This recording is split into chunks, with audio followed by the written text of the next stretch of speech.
Fala galera, muito bem-vindos ao canal Reação Rubro-Negra e nós estamos aqui em ritmo de festa, né? Faltando 10 inscritos pra gente chegar nos primeiros 1000. E aí é brasa, aí daí pra frente é rumo ao 1.000.000. Brabo demais, vocês são brabos demais. No vídeo de hoje nós vamos ver aqui um conteúdo da Jovem Pan Esportes, falando sobre o jogo de hoje à noite, né? Corinthians e Flamengo, Flamengo e Corinthians, né? Pra ser mais exato, no Maracanã. E o título do vídeo é assim: soberba de quem? O Flamengo, reticência. Mauro César fala real antes do jogão contra o Corinthians. Então, vamos trocar de janela aqui. Lembrando de te pedir para se inscrever, se não tiver inscrito, por favor, se inscreva. Comente ao longo do vídeo, comente aí o que você acha do que eles estão falando, do que eu vou falar aqui, caso eu fale alguma coisa. Deixe comentário. Se não quiser comentar sobre o vídeo, me diz só de que cidade e que estado você é, porque eu sempre quero saber até onde o vídeo tá chegando e da onde vocês falam, até onde vai o tamanho, a imensidão da torcida do Flamengo. Então, sem mais enrolação, vamos lá. Like no vídeo, se inscreva no canal, 3, 2, 1, Lau. O próprio Zico, ontem no Reis da Resenha, falou da importância do Gabigol para esse Flamengo, que é um cara, inclusive, que criou todo esse clima em torno da personalidade dele, da importância do Gabigol. Falou que o Gabigol pode sim estar entre os 3 maiores ídolos da história do Flamengo. Disse que outros podem estar, mas que não é um absurdo achar que o Gabigol já está entre os 3 maiores ídolos da história do Flamengo. Agora, Mauro, essa situação do inferno é no Maracanã, é a cavalaria completa do Flamengo, como disse o Vampeta.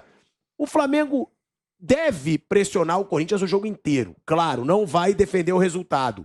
Agora, o que esperar da partida? Porque o Corinthians tem que se abrir. Você mesmo diz, às vezes se abrir contra o Flamengo no Maracanã é um suicídio, como aconteceu com o Tolima. O que dá para o torcedor corintiano e rubro-negro esperarem para o jogo de hoje? 2 times ofensivos? Acho que não. Acho que o Flamengo com a bola atacando e o Corinthians se defendendo e tentando, em eventuais jogadas de ataque, tentar achar um gol. Aí você acha um gol, fica ali naquele 1-0, aí você flerta com o segundo, mas sempre priorizando a defesa, preocupado em não tomar logo um terceiro gol, que aí praticamente fica inviável, fica quase impossível, né? Tá bem difícil para o Corinthians. Mas eu imagino o jogo assim, o Flamengo com a bola, jogando no campo do Corinthians se defendendo, mas tentando dar uma ou outra estocada para tentar chegar a um gol. Chegou no gol, aí você está a mais um dos pênaltis.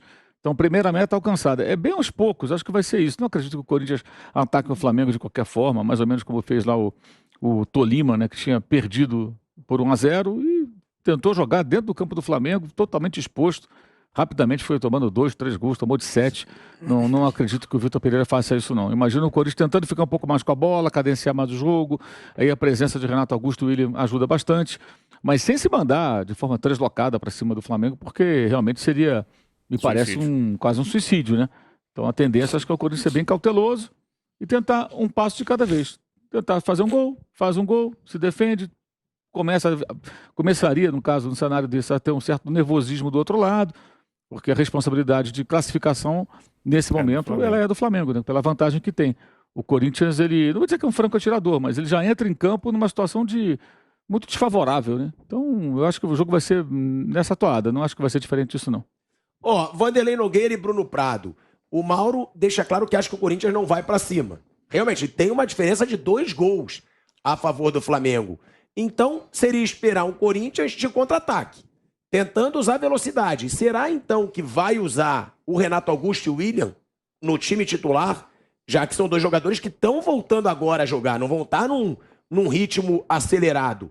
Eles vão ser titulares, na opinião de vocês, ou provavelmente pode tentar algum garoto mais de velocidade para tentar esse contra-ataque que o Mauro César falou que acha que deve ser o estilo de jogo do Corinthians para hoje? Eu acho que os dois vão jogar. O Renato entrou no fim de semana, então acho que é quase certo que ele vai jogar. Ele acho que entrou já pensando nisso. O William, talvez fique essa dúvida porque ele ainda não jogou, mas do outro lado eu acho que vai ser mais uma vez algum garoto. O Adson, por exemplo, não o Roger Guedes, né? O Vitor Pereira já deixa sempre claro que Roger Guedes e Yuri Alberto disputam a mesma posição.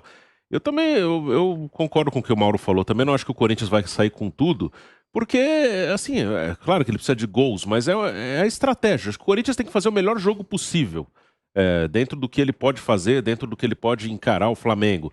E eu acho que a melhor maneira que o Corinthians tem de encarar o Flamengo é tentar se defender, tentar não ceder oportunidades para o Flamengo, e aí você pode conseguir um gol no contra-ataque, numa bola parada, porque hoje de igual para igual, assim, atacando o Flamengo, ataca, contra-ataca, a chance de se dar mal é maior. Então acho que a chance do Corinthians é tentar se defender bem, se conseguir um gol, tentar mudar um pouquinho o lado emocional do jogo, porque de igual para igual hoje o Corinthians não tem condição de encarar o Flamengo. Pô, realmente, isso aí é um cenário que a gente tem que estar atento, cara. Vou até botar aqui pra gente se proteger, peraí. Pô, se a gente toma um gol logo de saída, que Deus nos proteja disso, botar até de novo aqui. Pô, o time não pode perder o psicológico, cara. A gente ainda, tomando ainda vai estar classificado, né? Tem que botar a bola no chão e segurar a onda e agredir os caras só na boa. Porque realmente o time deles é perigoso, cara. Não, assim, cara a cara, eu vou ser sempre mais o Flamengo, exceção do goleiro, talvez eu escolhesse o Cássio. Mas no cara a cara eu vou ser sempre mais o Flamengo, confio no nosso time, confio no nosso treinador. Mas o time deles é muito perigoso, cara. Pode dar mole pra esses caras não, nem achar que já ganhou. Pô, já ganhou, pelo amor de Deus. Mas eu acho que o Dorival tá esperto nisso, porque toda entrevista que ele dá, adversário perigoso, equipe qualificada, treinador bom, não tá decidido, temos que ir com o pé no chão, devagar, porque não tem nada definido ainda, tal. Isso é assim que tem que ser. Humildade. Antes da bola rolar, evidentemente, o cenário é extremamente difícil para o Corinthians. Entendo que é muito difícil qualquer coisa diferente que não seja a classificação do Flamengo para a próxima fase da competição. Se acontecer, até o Cristo Redentor desce para vaiar o Flamengo. Óbvio. É claro, não tem nenhuma dúvida isso, né? E o Corinthians, se conseguir se classificar, aquele episódio em Buenos Aires vai significar algo insignificante, na verdade. É isso que eu queria dizer, insignificante, se acontecer uma classificação do Corinthians. O resultado foi péssimo em São Paulo, entendo que ele não tem que ficar esperando colocar a cavalaria no segundo tempo, se for o caso, tem que entrar com tudo aquilo de melhor que ele tem, ou de maior talento que ele tem. Eles não estão inteiros, estão semi-inteiros. Os mais importantes jogadores do Corinthians têm que começar o jogo contra o Flamengo. E é isso, ficar fechadinho, porque não vai querer estufar o peito para jogar de igual para igual com o Flamengo. Vai especular, talvez encaixe um contra-ataque, eu acho que é isso que pode acontecer, mas a vantagem do Flamengo é imensa pela força do Flamengo. Se fosse uma situação diferente, um time que é fragilizado até, não é tão poderoso, conseguir um resultado na casa do Corinthians importante, mas vai enfrentar o Flamengo, que comprovadamente está vivendo um bom momento. O time está embalado. Então eu entendo que praticamente nenhuma a chance do Corinthians, Asmar. Tem isso, né, Mauro? Porque muita gente fala, mas teve aquele jogo do América do México, hein? Flamengo ganhou fora, foi a mesma coisa. O Flamengo ganhou fora, o América do México tirou a diferença. Só que eu tava conversando com o Bruno Prado, e aí ele falou pra mim, ô Thiago, concordo, mas você já viu as... Essa porra é uma flamengada histórica, pelo amor de Deus. Deixa eu até botar proteção de novo aqui, pra gente não passar por uma desgraça dessa de novo. Porra, só de lembrar desse jogo já não tem como o torcedor que viu aquilo não ficar puto. Porra. Escalação do Flamengo naquele jogo contra o América do México, além da festa que teve pro Joel Santana, despedida, você tinha um time que era Léo Moura, Leonardo, Ronaldo Angelim, Juan, Jailton, tinha o Y, Toró, Souza, Marcinho, era um time... Esse Marcinho tava jogando para um caralho, pelo amor de Deus, que esse cara foi sair do Flamengo, mano? Ai, meu Deus, ele saiu depois dessa porra aí. Mas no Brasileiro a gente tava bem, ele tava fazendo muito gol. Pelo amor de Deus. Pode procurar o retrospecto dele aí, de gols e partidas. Porra, esse maluco ele não tava embrasado, não. Ele era a pura brasa, mano. A pura brasa. Porra. Nosso ano poderia ter sido melhor se esse maluco não vai embora, mas eram outros tempos. Flamengo, uma zona do cacete. Não segurava ninguém. Empresário era dono de meio time. Pô, foda. Essa época era foda. Time. Renato Abreu. Muito abaixo. Era outro momento. Não, o Renato Abreu não jogou esse jogo, não. Nesse jogo ele não tava. O Renato Augusto entrou. Tá aí. Era um time muito abaixo do time que tem hoje. É difícil você acreditar que o Corinthians possa tirar essa diferença com o Flamengo, com o time que tem, né, Mauro? O Flamengo hoje, além de ter um baita elenco, que tem bons titulares e boas reservas, não tem um jogador em má fase. Você não tem um jogador, você tem até o Léo Pereira e o Rodinei, que você fala, com razão. Os caras estão voando. Até os 2 jogadores mais questionados estão numa fase boa nesse Flamengo. É difícil imaginar que esse Flamengo dê tanto mole em casa num jogo como esse contra o Corinthians, comparando com esse episódio do América do México. Esse episódio tem 14 anos, né? Uma coisa muito antiga, não vejo muito sentido em qualquer paralelo. É uma mera curiosidade, né? Até porque o Flamengo nessa fase, nesse período da história, a primeira década desse século, né? Ele protagonizou vários vexames, né? Não teve só esse. Foi eliminado um ano antes pelo Defensor do Uruguai, tomando 3-0 em Montevidéu, aí ganhou por 2-0 no Rio com 2 gols do Renato Abreu e não foi o bastante. Foi eliminado daquele time que tinha Alex, Denilson, Petkovic, aqueles caras todos na fase de grupos da Libertadores, né? Mano, esse jogo que ele falou aí do Defensor, que o Renato Abreu fez os 2 gols na volta, foi a melhor partida do Renato Abreu com a camisa do Flamengo. O maluco só faltou fazer chover, cara. Ele tava jogando praticamente sozinho. Absurdo. Porra, nossa, esse jogo aí. Se vocês procurarem no YouTube e achar, dá uma olhada, assiste o jogo. Cara, meu Deus. Em 2002. Então foram vários vexames e essa mentalidade de ficar festejando o Campeonato Carioca e dando tchauzinho para João Santana, como fizeram em 2008, eu acho que é bem diferente do que existe hoje, né? Aliás, me chamou a atenção ontem a quantidade, inclusive nos coleguinhas na mídia, né? Tentativa de criar narrativas do tipo soberba. Soberba de quem? Quem do Flamengo falou alguma coisa nessa direção? Um torcedor na rede social escreveu. Qual a relevância de um torcedor tirar uma onda? Então o torcedor fala pelo clube. Porque nas ruas os flamenguistas estão animados. Não, legal. Deve ficar o quê? Chorando. Foi 2-0 no jogo. Você está no Rio de Janeiro, está passando na rua, vai lá na padaria, tem um cara com a camisa do Flamengo. E aí, tá animado? Não, tá arrasado. Foi 2-0. O cara tá animado, claro. Vai fazer o quê? Quer dizer, são umas coisas assim. Aí ficam tentando criar um clima, assim, como se houvesse. Não estou vendo soberba nenhuma. Aliás, se houvesse soberba, o Dorival colocaria o time dito titular, né?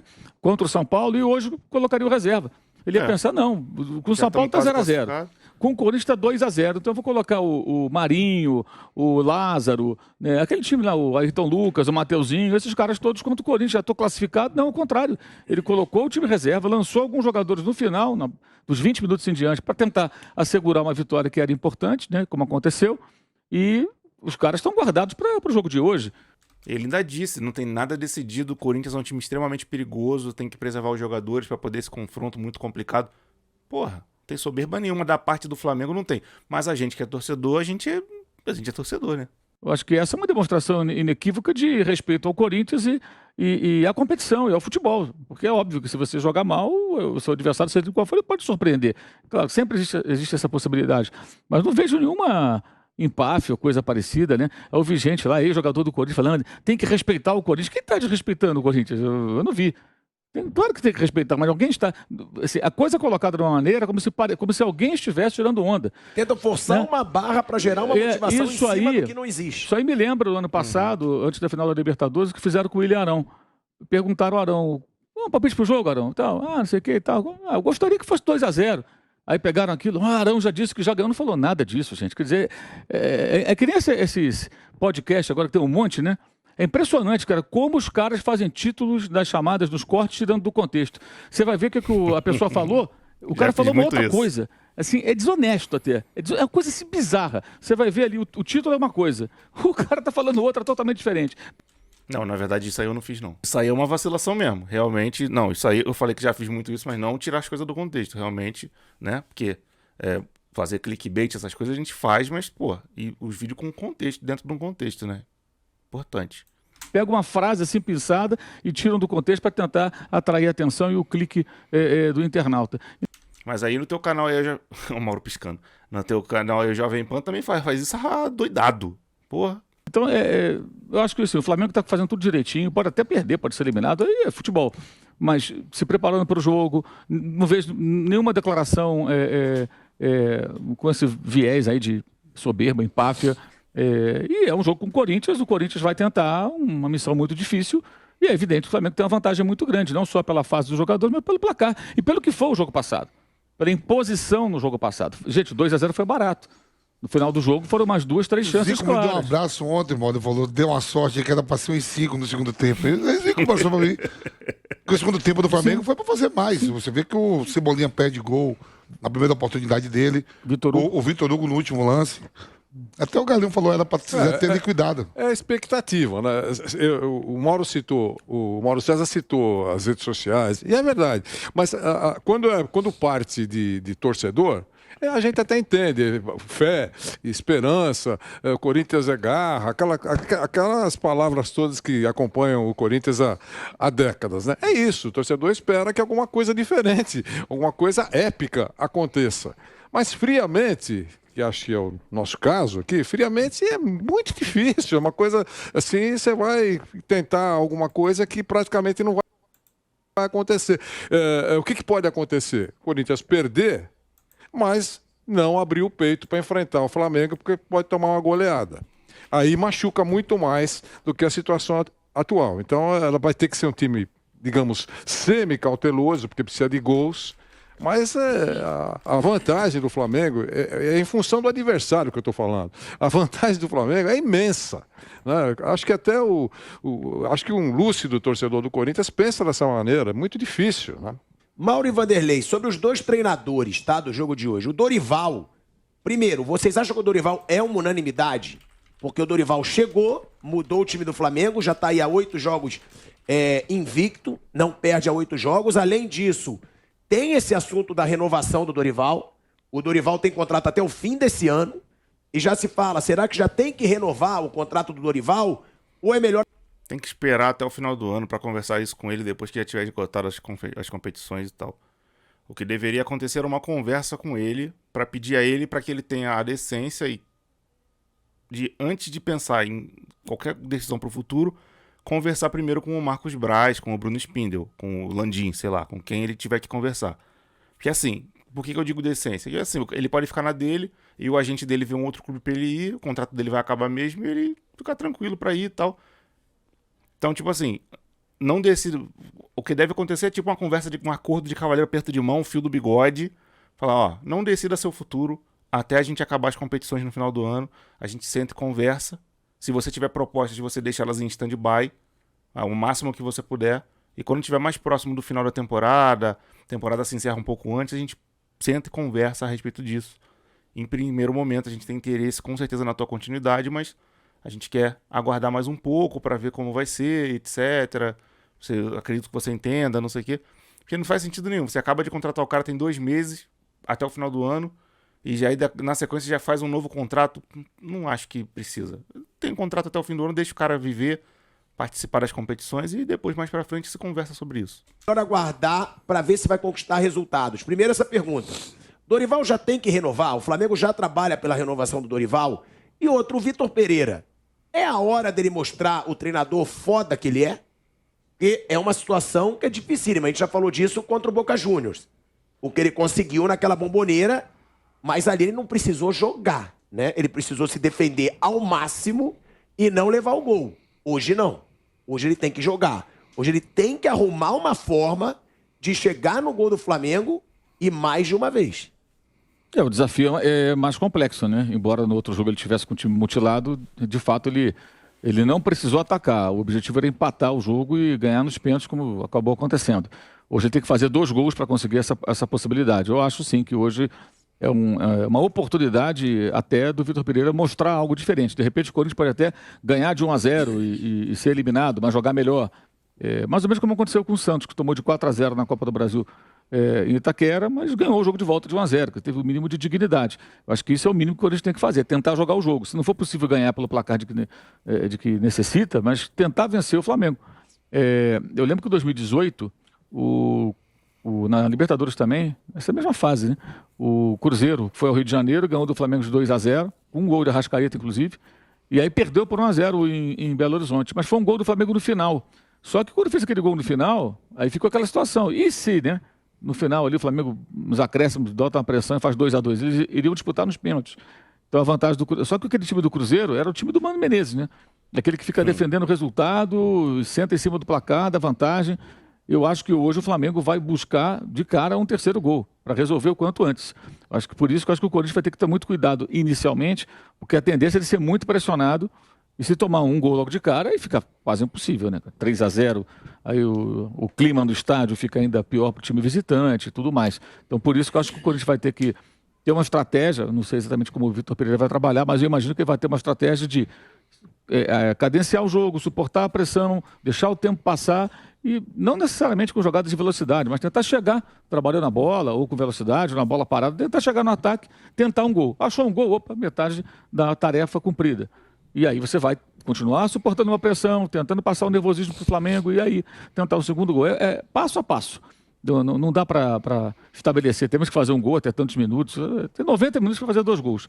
Não estou nem falando de 3, que aí 3 tem que surgir, acho que é uma situação muito assim, circunstancial para que isso aconteça. Uma expulsão cedo, né? Uma situação assim, muito diferente do jogo, dentro do jogo. Em condições normais, eu acho que o Corinthians busca pelo menos um 2-0, um 3-1, placar que leve para os pênaltis, que já entraria até numa vantagem psicológica, porque é evidente que as pessoas que vão ao Maracanã hoje para torcer pelo Flamengo, elas não esperam uma disputa de pênaltis, elas esperam que a classificação venha dentro de campo nos 90 minutos. E para o Corinthians, conseguir chegar aos pênaltis seria já uma quase vitória, né? Com relação à disputa da vaga. Eu, sinceramente, acho que é realmente isso. O Flamengo tem que começar o jogo pressionando já para fazer mais um e aí já ficar suave, ficar tranquilão. Pô, com 3-0 no agregado, irmão. Tchau e benção. Bom, sucesso do Vitor Pereira hoje, ele já entraria na categoria milagreiro, né? Então eu acho que ele, por melhor que treinador que ele seja, é um bom treinador, sem dúvida, mas ele já deixou, claro, em entrevistas passadas, citando até essa palavra, ele não é milagreiro, né? Então eu acho que ele pode melhorar, ajustar o time, enfim, colocar o trabalho dele em campo, claramente a gente notando o dedo do treinador. Mas daí a conseguir um sucesso tal, é a diferença hoje, aí é para Vitor Pereira ficar aqui na cabeça dos corintianos mais 10 anos. Quero saber aí do comentário de vocês se os jogadores do Corinthians estão sentindo o dedo do Vitor Pereira mesmo, como o amigo aí tá falando. Porque eu repito isso, se tiver sucesso no Maracanã, aquela bombástica classificação, a gente sabe como é que foi a coisa em Buenos Aires, vai ser esquecida na história. Essa seria a mais retumbante na caminhada gloriosa do Corinthians. Com relação ao Dorival, deixou a torcida do Flamengo feliz, porque o Flamengo enfrentou um grande drama para conseguir um treinador. Eufórica, na verdade. Não. Hoje a torcida está eufórica com o momento do Flamengo. Mas ele chegou, você mesmo citou aqui, e tem fundo de verdade, ninguém, ou poucos, para não falar ninguém, poucos falavam no nome do Dorival. Eu não falava porque eu não lembrava, na verdade eu também não tinha esse canal. O canal tem dia 14 de julho que eu criei ele, 15 postei os primeiros vídeos. Mas eu não estava lembrando do nome dele, mas não teve nenhuma resistência da minha parte, assim, de ficar achando ruim, porque o Dorival, por mau resultado, nunca foi mandado embora do Flamengo. Na primeira passagem dele, ele saiu porque mudou a diretoria, né, entrou o Bandeira de Melo e estava naquela política de austeridade iniciando, então eles começaram a se livrar de uma galera por causa de questão de salário, e o contrato do Dorival tinha uma cláusula que daria um gatilho lá que aumentaria o salário dele e ficaria bem mais alto. E aí o clube não tinha condições de pagar esse valor, e o Bandeira chamou ele e falou: irmão, não tem condição. Aí ele saiu, até processou o clube, etc. Quando ele voltou em 2018, ele voltou até o fim do ano, e para finalizar o Brasileiro, né? Que na época o Flamengo era treinado pelo Barbieri, que não vinha bem, vinha numa sequência ruim. Foi demitido, não tinha lastro, o treinador muito jovem. E o Dorival assumiu e levou o time de uma arrancada que subiu na tabela e chegou em segundo lugar no Brasileiro. Se ele tivesse chegado mais cedo, poderia ter tentado mais ser campeão. E ele foi embora do Flamengo porque trocou a diretoria novamente, e o treinador que o Landim gostaria de colocar era o Abel Braga. Mas o Bandeira tinha prometido que se o Ricardo Lomba vencesse, o Dorival continuava. Então, por mau resultado dele, nunca saiu do Flamengo. Ele sempre foi fazendo bons resultados no clube, acabou indo embora por questões de política do clube. Agora ele está com um elenco muito melhor do que ele já teve, com um clube muito mais estruturado do que nunca o Flamengo esteve, com mais dinheiro em caixa do que jamais o Flamengo esteve. Agora, mano, Agora é Dorival. Sempre se citou que é um treinador competente, é um treinador trabalhador e tal, mas ninguém falava que ele poderia assumir o Flamengo nessa situação, né? Ele chegou claramente com as pessoas de lá gostando do Dorival, teve apoio, teve parceria, teve companheirismo, teve uma série de coisas. Jogadores ligando para ele. Jogadores ligando para ele e começaram a jogar. Né? Isso é nítido. Começaram a jogar mais do que eles realmente estavam, digamos assim, mostrando em campo. Não estou chegando ao ponto de operação padrão, mas eles começaram a jogar aquilo que todo mundo sabe que eles realmente podem apresentar. Agora, a renovação eu não faria nesse instante. Eu esperaria um pouco mais, até o momento em que tem que ter uma decisão, sim ou não, é uma outra conversa. Mas hoje, não, acho que nem o Dorival espera isso nesse momento. Uma coisa é certa, o Asmar citou aqui, que a torcida está muito feliz com ele. Eu acho que pela postura dele, pelo jeito dele, pela humildade dele e pela competência, pela história. Ele é um treinador que tem 20 anos de caminhada, não é nenhum novato, é um sessentão e está indo bem no Flamengo. Graças a Deus. Professor Dorivapo, vida longa a ele, que o time continue jogando bem. E você, o que tá achando do trabalho do professor Dorivapo? Deixa aí nos comentários. Soberba. Tá vendo soberba de alguém? Eu não tô vendo soberba de ninguém. No Flamengo, ninguém soberba. O torcedor tá eufórico porque nossa função é essa. É ganhar de 2-0 e achar que já... Peraí. É ganhar de 2-0 e achar que já tá decidida a parada. É zoar o torcedor do outro time, zoar o jogador do outro time, ir na rede social sacanear eles. Essa é a nossa função. Agora, dentro do Flamengo, não vi soberba da parte de ninguém. Todo mundo respeitando muito o adversário. E é assim que tem que ser. Deixe comentários a respeito disso. Preciso dos comentários de vocês. Trocar de janela aqui. Lembrando de te pedir para se inscrever. E eu conto com vocês ajudando aí o canal a crescer cada vez mais, atingir os primeiros 1000 e passar embrasando e ir embora rumo ao 100 milhões aí no YouTube. Então é isso. Vou ficando por aqui. Grande abraço para todo mundo. Fique todo mundo na paz e fui.